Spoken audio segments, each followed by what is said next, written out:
नमस्कार दोस्तों, जय जोहार। मैं कौशल तिवारी और बिहनिया संझा में आपका स्वागत है। आधी आबादी को साधने के खेल में लगी राजनीतिक पार्टियां किस तरीके से लोक लुभावन नारे देकर महिलाओं का वोट हासिल करना चाहती है, लेकिन इसके इतर किस तरीके से समय पड़ने पर उनका अपमान भी कर देती है। यह मामला कल तब सामने आया जब मुख्यमंत्री विष्णुदेव साय के पोला उत्सव के कार्यक्रम में बड़ी संख्या में महिलाएं पहुंच गई। सीएम हाउस में शायद उम्मीद नहीं रही होगी कि इतनी बड़ी संख्या में महिलाएं सीएम हाउस पहुंच जाएंगी और उन्हें गेट में ही रोक दिया गया। महिलाओं का जिस तरीके से मुख्यमंत्री निवास के बाहर अपमान किया गया, जिस तरीके से सुरक्षा कर्मियों ने गेट बंद करके उन्हें हकालने की कोशिश की, कहा तो यहां तक जाता है कि कई महिलाओं के साथ गाली गलौज भी की गई, तो कई महिलाओं को धक्का देकर हटाने की भी कोशिश की गई। ध्यान नहीं देते, गेट बंद कर देते। दो भाई खड़े खड़े हैं। कहाँ से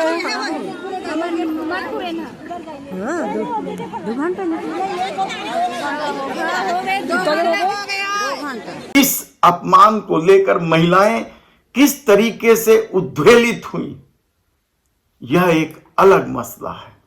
लेकिन इस मामले में कांग्रेस की चुप्पी भी कम हैरान करने वाली नहीं है। हालांकि उन्होंने कुछ वीडियो जारी किए हैं और महिलाओं के अपमान की बात कही है, लेकिन इस पर कोई कड़ी प्रतिक्रिया कांग्रेस के बड़े नेताओं की नहीं रही है। तो दूसरी तरफ पूर्व मुख्यमंत्री भूपेश बघेल ने भी अपने निवास स्थान पर पोला उत्सव मनाया। धूम रही, क्योंकि हाल में ही वे सत्ता से बाहर हुए हैं। उनका प्रभा मंडल अभी शायद कायम है। बड़ी संख्या में वहां भी लोग जुटे और भूपेश बघेल के इस आयोजन में तो कांग्रेस की राष्ट्रीय नेत्री भी पहुंची थी, चाहे वह सुप्रिया सुनेत हो या मीनाक्षी लेखी हो, और भी प्रदेश कांग्रेस के बड़े पदाधिकारी जो महिला नेत्रियां सब पहुंची थी इस पोला उत्सव में। लेकिन छत्तीसगढ़ में महिलाओं के अपराध को लेकर विष्णुदेव साय की असंवेदनशीलता भी कम नहीं है। सवाल सिर्फ सीएम हाउस में भीड़ बढ़ जाने से महिलाओं को हकाल देने का नहीं है। सवाल तो उस न्याय का है कि इस दौर में किस तरीके से छत्तीसगढ़ में अचानक बलात्कार की घटनाएं बढ़ गई। सामूहिक बलात्कार भी हो रहे हैं बड़ी संख्या में, और जिस तरीके डीपीएस भिलाई में एक मासूम बच्ची के साथ छेड़खानी की घटना को दबाने की कोशिश की गई है या लीपा पोती का खेल किया गया, वह बेहद ही शर्मनाक है। और इस मामले को लेकर राष्ट्रीय प्रवक्ता सुप्रिया श्रीनेत ने भी विष्णुदेव साय सरकार को आड़े हाथ लिया। इस देश की बेटी हूं और कई बार अपने आप से यह सवाल पूछती हूं, यह देश किसका है?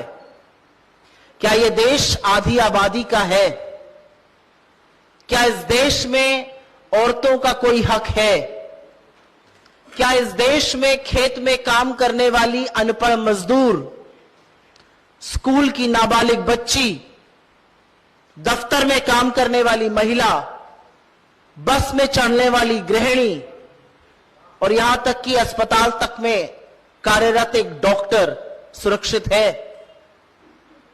और दुख के साथ कहती हूं, त्योहार का हर्ष, त्योहार का उल्लास एक तरफ, ऐसा प्रतीत होता है कि आधी आबादी के लिए, औरतों के लिए इस देश में कोई जगह ही नहीं बची है।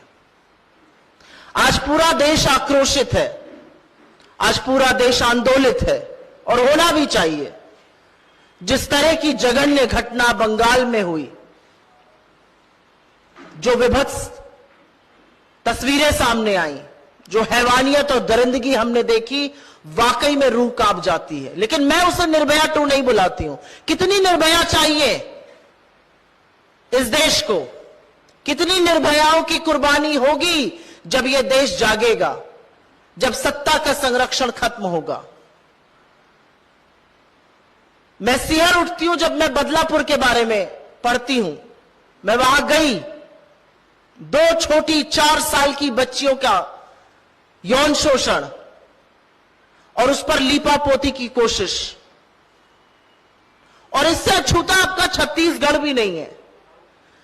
चाहे वो रायपुर के बस स्टेशन पर सामूहिक बलात्कार का मामला हो, चाहे वो भिलाई के डीपीएस स्कूल में 4 साल की बच्ची के साथ यौन उत्पीड़न का मामला हो, चाहे वो रायगढ़ के पुसौर में एक आदिवासी महिला के साथ 14 लोगों के दुष्कर्म का मामला हो, चाहे वो फिर से जशपुर में एक पॉक्सो का नाबालिग बच्ची के साथ सामूहिक दुराचार किया गया हो,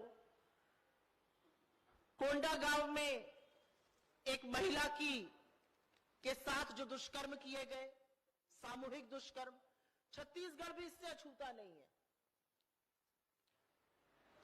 किसी भी महिला के खिलाफ उत्पीड़न, उसका शोषण, उसके खिलाफ बलात्कार का मामला पूरे आधी आबादी के खिलाफ का मामला है।